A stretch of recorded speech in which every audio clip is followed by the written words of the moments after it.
Ce projet, qui est un projet de financement durable de l'eau et de l'assainissement et de l'hygiène, est une initiative mondiale financée par le gouvernement américain à travers l'USAID. Et dans le cadre de ce qu'on appelle un peu la stratégie prioritaire du développement de l'eau dans les pays d'Afrique et d'Asie. Le Sénégal fait partie de ces pays prioritaires-là. La mission de WASHFIN est un peu d'encourager la transformation de la fourniture des services d'eau et d'assainissement et d'hygiène dans ces pays précités en Afrique et en Asie pour combler le déficit de financement de ce secteur en aidant un peu les gouvernements, la société civile, le secteur privé à suivre les flux de financement pour le secteur, mais aussi à mobiliser les capitaux nécessaires pour les investissements d'infrastructures WASH qui ne sont pas financés par les gouvernements. Au Sénégal, le programme vise à améliorer le financement et la prestation de services du secteur WASH par un soutien au gouvernement à travers la cellule de planification, de suivi et de coordination des projets qu'on appelle CPSCP, qui a en charge la conceptualisation de l'initiative Fonds Bleu Sénégal, qui est une initiative innovante portée par le président de la République pour un peu combler le gap de financement qui existe dans le secteur de l'eau et de l'assainissement. Aussi, nous accompagnons l'Office national de l'assainissement à améliorer leurs performances financières. Notre dernière activité au Sénégal consiste à accompagner les prestataires de services d'assainissement autonomes notamment à améliorer leur solvabilité et mobiliser les ressources nécessaires pour le financement de leurs activités.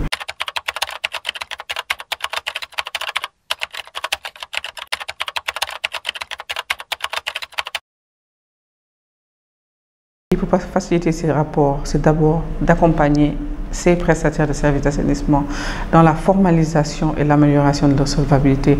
En quoi faisant? Il faut d'abord commencer par faire un audit de leurs activités pour voir est-ce qu'ils sont en phase, est-ce qu'ils ont les comptes, les états financiers requis par les institutions financières, est-ce qu'ils ont un projet de développement, est-ce qu'ils ont un projet d'expansion de leurs activités. À travers cet audit-là, le diagnostic va nous montrer quelles sont ce qu'on appelle les insuffisances de ces prestataires de services d'assainissement. Nous renforçons leurs capacités techniques et financières. Nous les aidons aussi à élaborer la documentation financière requise par les institutions et enfin nous faisons la mise en relation après avoir identifié les institutions financières adéquates pour aboutir enfin à la mobilisation des ressources. Du côté des institutions financières, il est primordial qu'ils comprennent la valeur marchande du secteur, la profitabilité, l'opportunité de l'assainissement autonome avant de pouvoir comprendre, parce que nous comprenons que les institutions financières ne sont pas des enfants de cœur, ils sont là pour le retour sur investissement. Donc il faut d'abord qu'ils comprennent qu'effectivement il y a un retour sur investissement dans ce secteur, que c'est un secteur marchand. Une fois qu'ils ont compris cela, la façon dont on a appuyé pour la compréhension de cela, c'est à travers des ateliers de sensibilisation et de formation de ces institutions financières. Une fois qu'on a fait ça, nous avons aussi fait une cartographie de ces institutions pour comprendre qui finance le secteur, qui pourrait potentiellement financer, qui pourrait-on convaincre à financer le secteur. Une fois qu'on a eu à faire ça aussi, nous avions élaboré ce qu'on appelle une fiche marché. Une fiche marché par maillon du secteur. Il y a plusieurs maillons, il y a le maillon transport, maillon toilette, il y a maillon valorisation.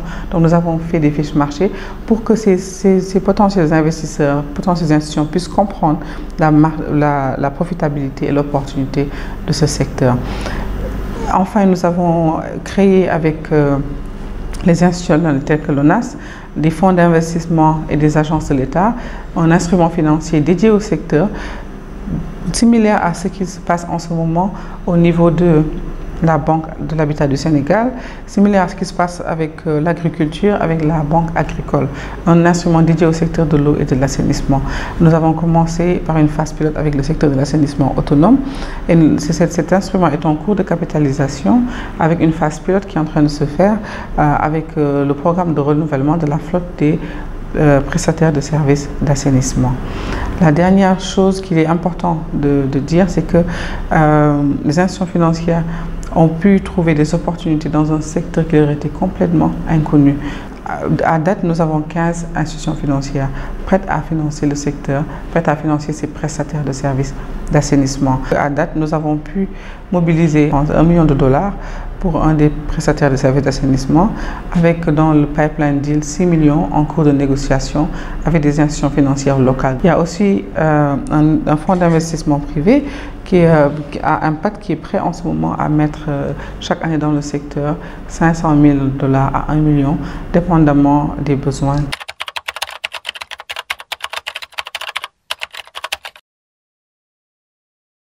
C'est rassurant de savoir que la politique du gouvernement est en phase avec la stratégie d'autonomisation de l'USAID qui s'appelle Journey to Self-Reliance et qui essaie d'autonomiser aussi bien les gouvernements centraux, locaux que le secteur privé.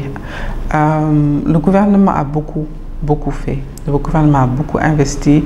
Je peux dire que le gouvernement a mis en place ce qu'on appelle un environnement propice, solide, qui soutient efficacement l'implication et l'engagement du secteur privé pour un peu dans la fourniture de services d'approvisionnement, d'assainissement. Toutefois, malgré plusieurs décennies d'accompagnement, d'engagement, il y a un gros gap entre les besoins financiers et l'allocation financière gouvernementale. Nous parlons de la promotion de l'assainissement autonome, mais nous n'avons pas encore assez de stations de traitement de boues de vidange. Nous n'avons pas encore assez de stations de traitement des eaux pluviales.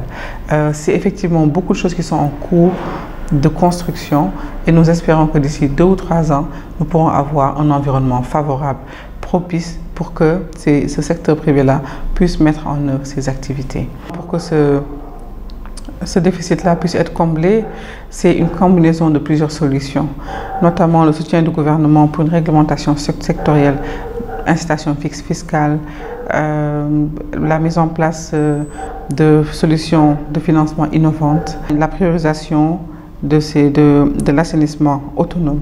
Le Fonds bleu est un exemple probant qui pourrait résorber ce gap-là. La chose la plus importante aussi qu'on devrait souligner, c'est cette nouvelle stratégie que l'ONAS a mis en place, le programme national de développement durable de l'assainissement autonome, qui est un programme de 5 ans qui vise un peu, qui met le secteur privé au cœur de ce processus, au cœur de la mise en œuvre de cette stratégie et qui fait la promotion de l'assainissement autonome comme solution adéquate et efficiente pour un peu atteindre les objectifs de développement durable. Nous savons que, on en a parlé tout à l'heure, quand on parle d'assainissement collectif, c'est incroyable, mais il n'y a que 5% de la population aussi du Sénégal qui a accès à cet assainissement collectif. Donc 95% de la population qui a soit l'assainissement autonome, soit pas d'assainissement, soit l'assainissement un peu pas adéquat ou précaire. Nous savons à quel point c'est exorbitant de penser à extendre les réseaux. Le réseau collectif est excessivement cher, alors qu'avec l'assainissement autonome, nous pouvons dépenser plus de la moitié de ce qui est demandé avec l'assainissement collectif. Donc non seulement on arrive à avoir un assainissement adéquat, on arrive à booster le secteur privé avec l'assainissement autonome et en dernier, c'est un secteur marchand qui fait qu'on puisse avoir des produits, des sous-produits qui découlent de cet assainissement autonome, notamment on peut avoir des briques, on peut avoir de l'eau distillée, on peut avoir de l'électricité.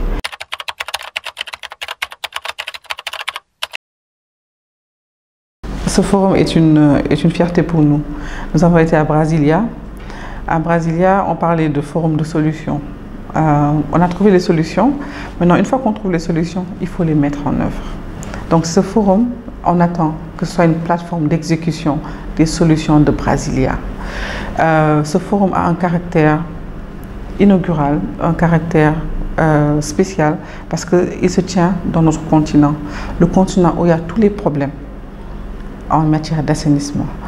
Et nous devons, en tant que partenaires, en tant que gouvernement africain, en tant que société civile, nous tous, être des porte-voix pour trouver des solutions innovantes pour un accès rapide à cet assainissement. Donc nous attendons, c'est la labellisation de certains projets. Donc nous attendons un engagement, un fort engagement des institutions financières et cela dès le début du processus.